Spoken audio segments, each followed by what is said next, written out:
Hi, Mike Corrende, Trailer System Trainer. I'm here at the Dallas OC in Wilmer, Texas with Max Gonzalez. And as you can see, we're going to be working on this trailer. We've got a lot to do, but mainly our focus is going to be getting the procedure and process of replacing this upper coupler assembly on this trailer. We've got damage to this upper coupler from an accident that hit the front of the trailer. So we're going to begin with taking our before pictures, locking out and tagging out the equipment, chalking the wheels, going inside, removing whatever plywood needs removed along with the scuff liner, supporting the top rails with load jacks and jack stands. Here you can see the 4 bolts per post that would need to be removed. Here we're going to remove the glad hand assembly and let that hang down on the front of the trailer. Now replacing the upper coupler only, the front panels stay in place, air lines are removed from the glad hands, the 7-way box is removed from the mounting plate. Next, moving to punching out and shearing off the rivets on the radius as well as the nose rail, and removing the bolts from the bottom of the radius. You may need a socket on the inside and a T40 Torx bit.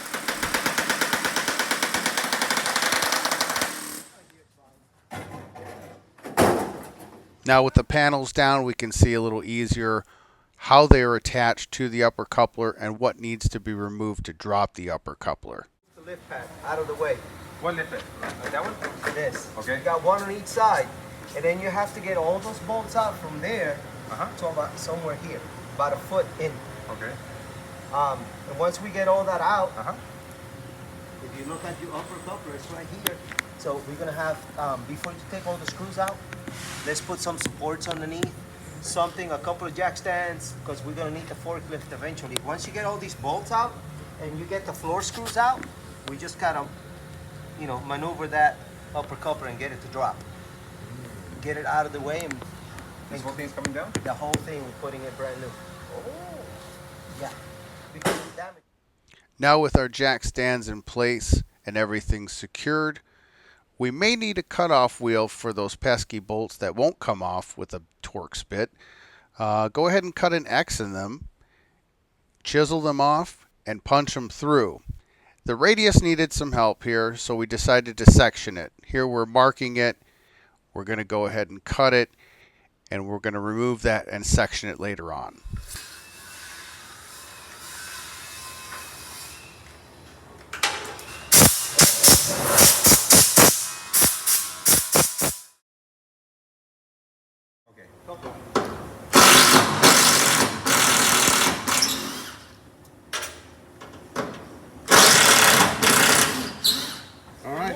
Once we've got the bolts removed from the bottom,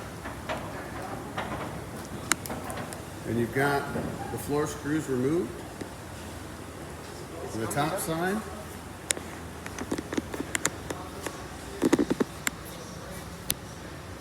you can crank the dolly handle just to verify and lift the trailer up and watch the gap from the high base rail to the upper coupler get bigger, and that means we're not seized up and we won't have to have a hard time dropping this thing down. We've got 2 dolly legs underneath holding it steady.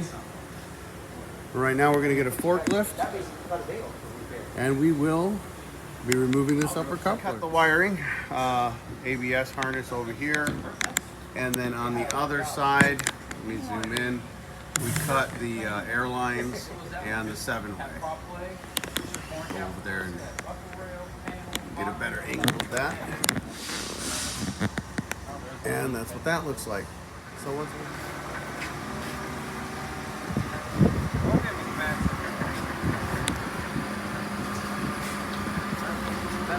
Go up.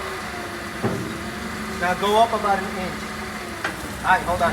Now we can move the jack stand.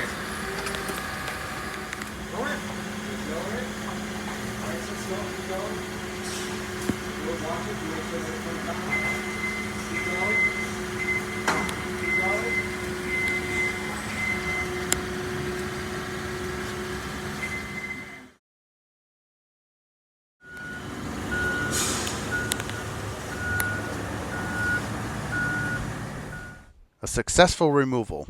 Here's the front of the trailer, a right side and left side picture of what it looks like without the upper coupler in there.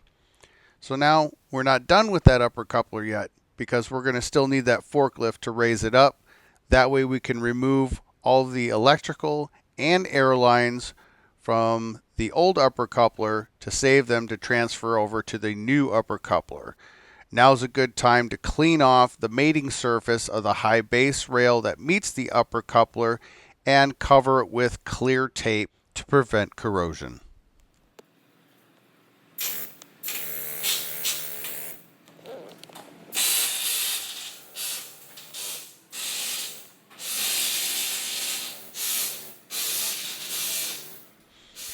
That was a quick look at our brand new upper coupler, and you can see the plastic tubes that run in there that contain the air lines and electrical lines in the upper coupler and also prevent them from any damage.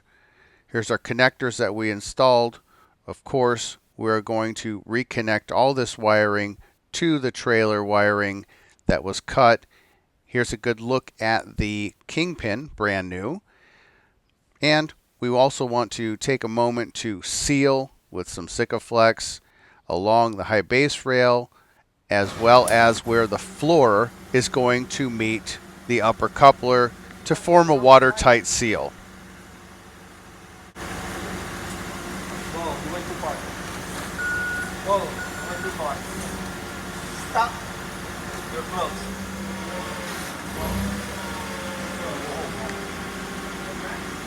Well, this right here is out, right? So either he needs to pull back or he needs to pull back. Now pull back right there, you know, right? Fine. What do you want to do? Beat it in with a hammer? Push it? You can go up a little. Right up here. Still clear. Okay.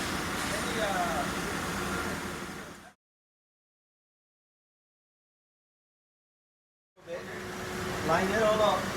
Your hammer? There's one right there. Hey, look. There's one up on the outside. Behind the Tire table. cord. Should be a handrail, a switch handrail on the tire cord. See There you it? go. Hit it. Now, hold on a second. You don't want to beat the wire. But if you hit it, it should move. And using a hammer to do a little persuading for us, we got things lined up, and here's how it looks. Time to get out that F-bit and drill the holes for the new floor screws. Here's a look at what the front looks like. Now it's time to drill out all the holes down the left and right side of the upper coupler, installing your new nuts and bolts as we go along. Here's what it looks like. Now we're taking the opportunity to put the posts in the front of the trailer, get those clamped down, lined up, and drilled out so that way we can rivet everything together. Here's a look at what the floor screws look like from the bottom. Next, it's time to get our panels lined up and into place, held in and secured with some screws to start out with. This panel was a little long, so we needed some trimming. Don't forget wiring, crimp, solder, heat shrink. That's our process, our SOP. Next up, lots of drilling and buck riveting.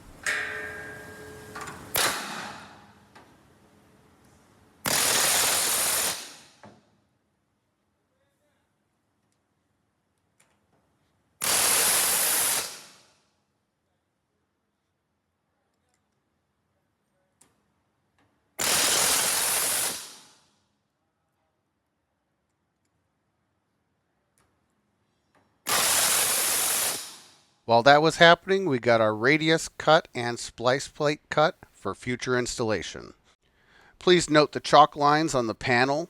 That way you know where to drill out and eventually buck rivet all of the rivets. That will attach the front panel to the posts, as well as along the bottom, the nose rail, and the radius. Once that's done, you can add everything back to the front that was taken off. Registration holder, manifest box, placard holder, reattach the glad hand holders. Go ahead and put the decals on and make any minor repairs necessary if needed. Here we had a little crack in the radius down in the bottom. We welded up. Check your wiring. Make sure all your lights work. Take your after pictures. And if you have any other questions, reach out to your training team.